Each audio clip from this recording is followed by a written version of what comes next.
참빛교회 수요성경 공부 함께 하신 여러분들 주님의 이름으로 환영합니다.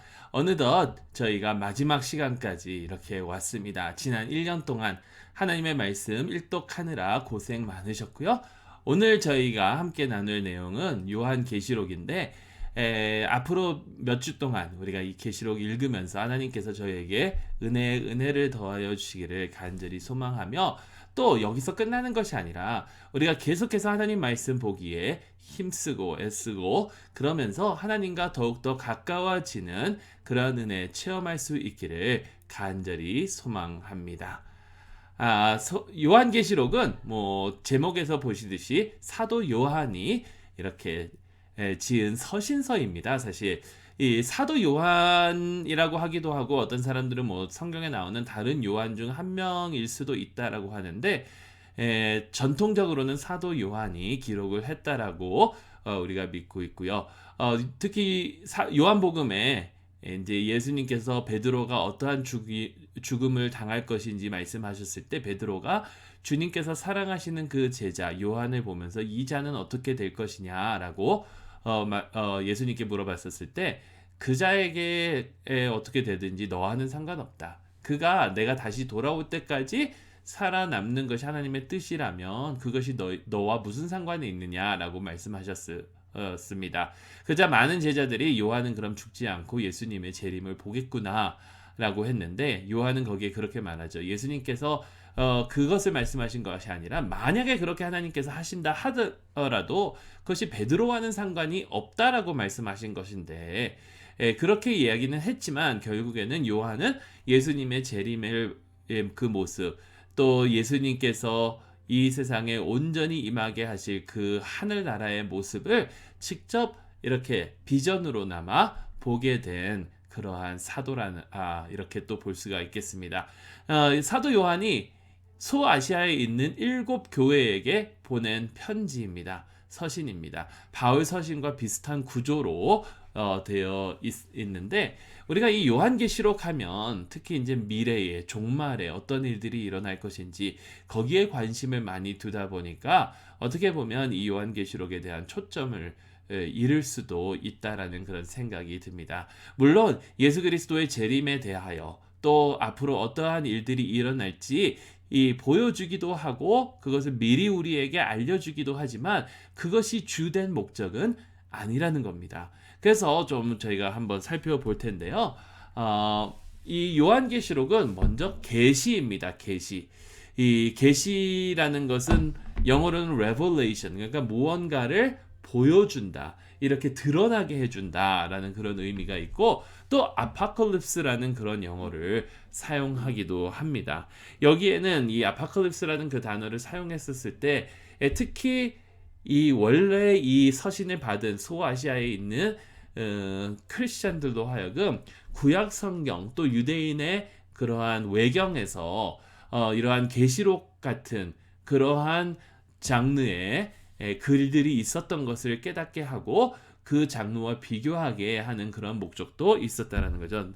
특히 예를 들면 에스겔서, 또 다니엘서, 그리고 나중에 지어진 그 원래 우리 성경에 있는 그 에스라 말고도 다른 에스라서가 있고, 또 에녹서라는 그런 책이 있는데, 그러한 데에도 이렇게 비전을 심볼들을 보여주면서 그것이 어떠한 것을 의미하고 이러한 것을 이제 보게 해준다라는 것이죠. 그러니까 요한계시록에서 나오는 여러 가지 비전들이 있는데, 여러분 거기에는 7이라는 숫자에 그런 심볼이 있기도 하고요. 천사들, 또 짐승들, 세랍들, 등등, 용이 나오기도 하고 어떤 여인이 나오기도 하고, 그러니까 여러 가지 이런 비전들이 있는데, 이것을 보면서 자, 이게 과연 무엇을 의미하고 미래에 어떤 것을 상징하는가, 이것을 살펴보기보다는 구약 성경에 이것들이 어떻게 사용되었고 이것이 어떻게 연관이 있는가를 먼저 우리가 생각해 봐야 된다는 거예요. 그러니까 미래에 이러한 일들이 예를 들어서 짐승이 있는데 그가 머리가 몇 개가 있고 뿔이 몇 개가 있고 뿔이 빠지고 이런 것들을 가지고 어떤 나라가 EU에서 연합했다가 빠졌다가 이러한 것들을 생각하는 것이 아니라, 구약 성경으로 돌아가서 그들이 원래 사용하고 있었던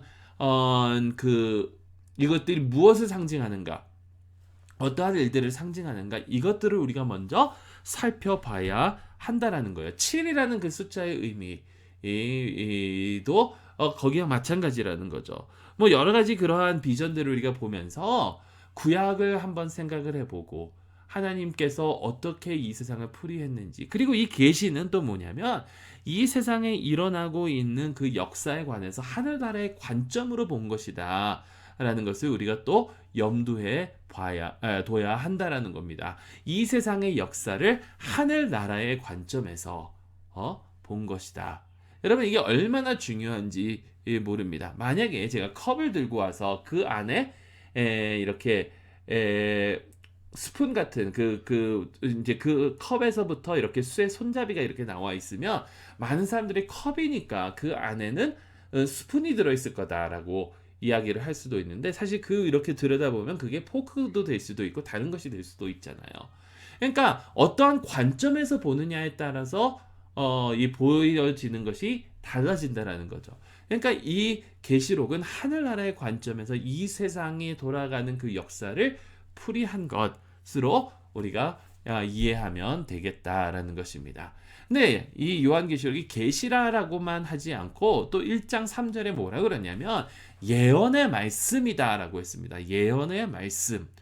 자, 예언의 말씀이라고 했던 것은 구약 시대에 있었던 여러 예언서들의 그러한 전통을 이어가는 책이라는 뜻이에요. 그러니까 예언서들이 있죠. 뭐 이사야서, 예레미야서, 에스겔서, 다니엘, 호세아, 요엘 등등 여러 예언서들이 있는데, 그러한 예언서들의 그 트래디션을 계속해서 이어가는, 전통을 계속해서 이어가는 책인데, 그 예언서의 그 전통이 과연 무엇인가? 예언이라는 것은 능히 말씀드리지만 미래에 대한 것을 선지자가, 예언자가 말한 것이 예언서의 목적이 아닙니다. 예언서의 목적은 하나님의 뜻을 이 세상에 선포하는 데 있습니다. 근데 하나님의 뜻을 이 세상에 어떻게 선포를 하느냐? 하나님의 백성이 잘못된 길을 가고 있었을 때 너희가 회개하고 돌아오지 않으면 하나님의 뜻은 너희를 심판하는, 너에게 심판이 오실 것이다라는 것을 선포한 것이고요. 그들이 또한 어려움을 겪고 안 좋은 일을 당하고 애도하고 그러한 상황 속에 놓여져 있다면 그들을 격려하고 그들과 함께 슬퍼하고 그들을 위로하는 것이 또한 예언의 목적이었어요. 그러니까 상황에 따라서 하나님의 뜻을 그 사람들에게 선포하는 것이 예언의 말씀이라는 거예요. 그래서 다시 말해서 이 요한계시록은 소아시아 7교회에게 보낸 서신이라면, 이 소아시아 7교회에게 그 교회들이 당하고 있는 지금 그 상황들, 그 상황 가운데 하나님의 뜻을 그들에게 알려주고 있다는 겁니다. 그렇다면 21세기에 살고 있는 우리는 이것을 어떻게 받아들일 것인가? 앞으로 어떠한 일들이 일어나고 7년 대환란이 일어나고, 물론 그런 환란들이 있을 거예요. 있을 거지만 거기에 주된 목적이 있는 것이 아니라, 이 교회들이 이러한 것을 겪고 있었는데 우리도 그러한 것을 겪고 있지 않는가? 그렇다면 하나님께서 이 교회들에게 주신 말씀이 무엇이고, 그 말씀을 우리는 우리의 삶에 어떻게 적용을 해야 되는가? 이것을 살펴봐야 된다라는 것이죠. 자, 요한계시록의 가장 중요한 내용이 무엇이냐면, 주제가 무엇이냐면 바로 예수 그리스도입니다. 1장 1절에 예수 그리스도의 계시라. 예수 그리스도의 계시라. 이것은 미래에 대한 계시가 아니고 예수 그리스도에 대한 계시입니다. 예수 그리스도에 대한 계시.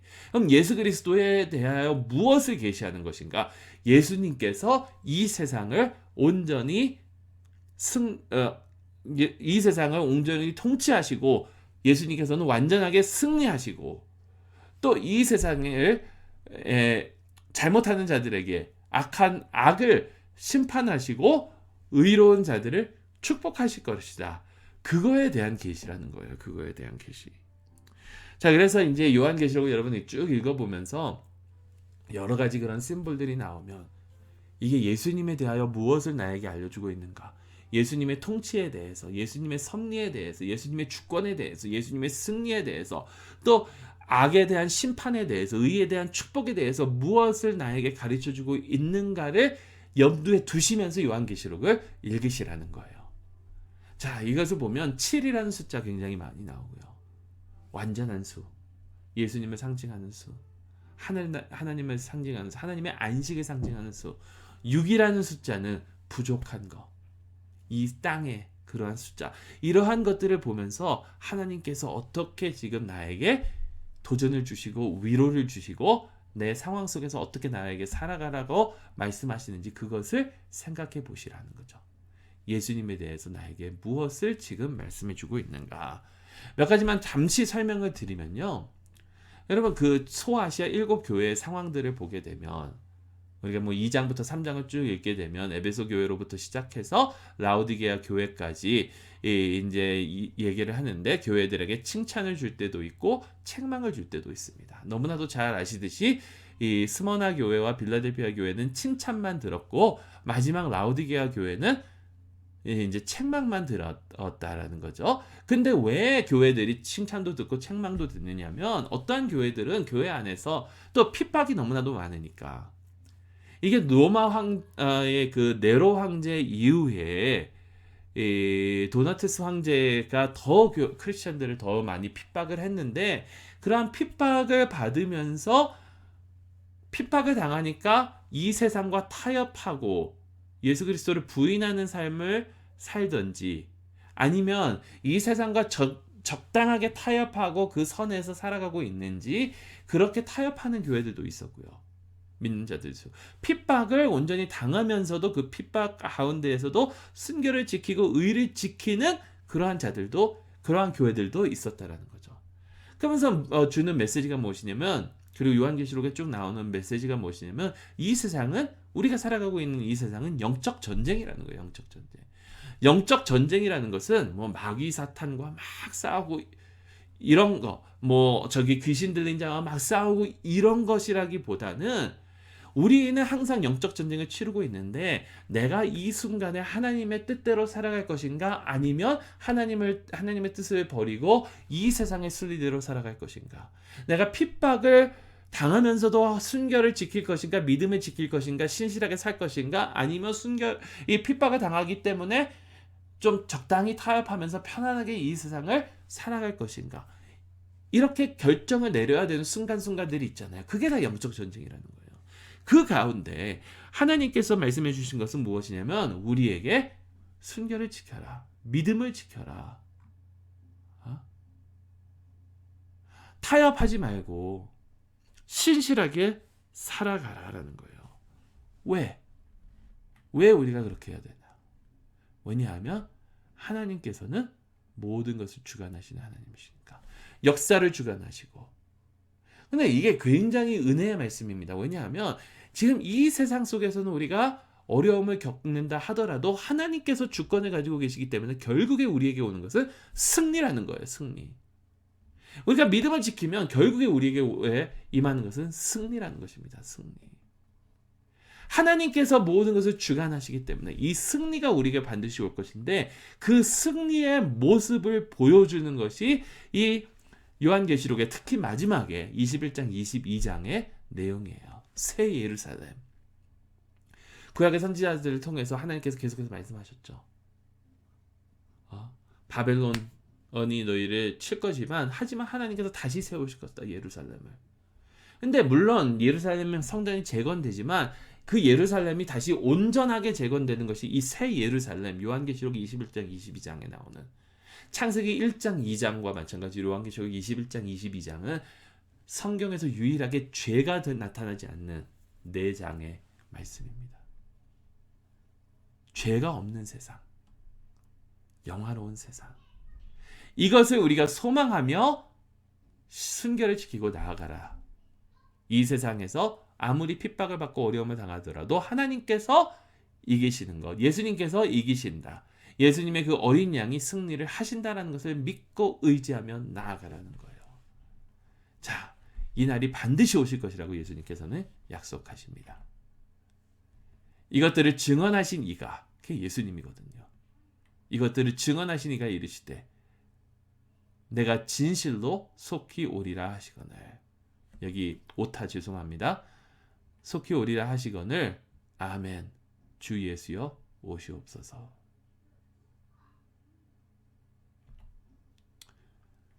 여러분, 이 말씀을 읽으시면서 우리가 이런 생각으로 이것을 묵상하면서 나아가면 좋을 것 같습니다. 계시록에 나와 있는 교회 성도들의 상황과 우리의 상황을 비교하면 어떻게 비슷한가? 어떤 것들을 우리는 겪고 있는지, 그리고 계시록의 말씀이 우리에게 어떻게 위로와 격려를 지금 주고 있는가? 사랑하는 성도 여러분, 예수 그리스도께서는 반드시 다시 오십니다. 그렇기 때문에 그 사실로 위로 삼아, 그 사실로 격려받고 신실하게 믿음 지키며 나아가는 저와 여러분들이 될 수 있기를 소망하고요. 이 계시록을 읽으시면서 이 상황들을 생각하시면서 요한이 마지막에 기도했던 것처럼 아멘, 주 예수여 오시옵소서의 기도를 드릴 수 있는 저 여러분들이 될 수 있기를 간절히 소망합니다. 기도하겠습니다. 하나님 아버지 감사합니다. 지난 1년 동안 저희를 축복하여 주셔서 하나님 말씀 함께 공부하며 하나님의 그 말씀 한 권 한 권이 무엇을 상징하고 무엇을 보여주는지 배웠습니다. 특히 이제 요한계시록을 보면서 우리 주 예수 그리스도의 모습을 더욱더 찾고 그것으로 위로받고 격려받아 주님을 위하여 살아가게 하여 주시옵소서. 하나님께서 예수 그리스도를 이 땅에 다시 보내실 그 날을 소망하면서 아멘, 주 예수 오시옵소서, 속히 오시옵소서, 이것이 우리의 기도가 되게 하여 주시옵소서. 예수 그리스도의 이름으로 기도드리옵나이다. 아멘.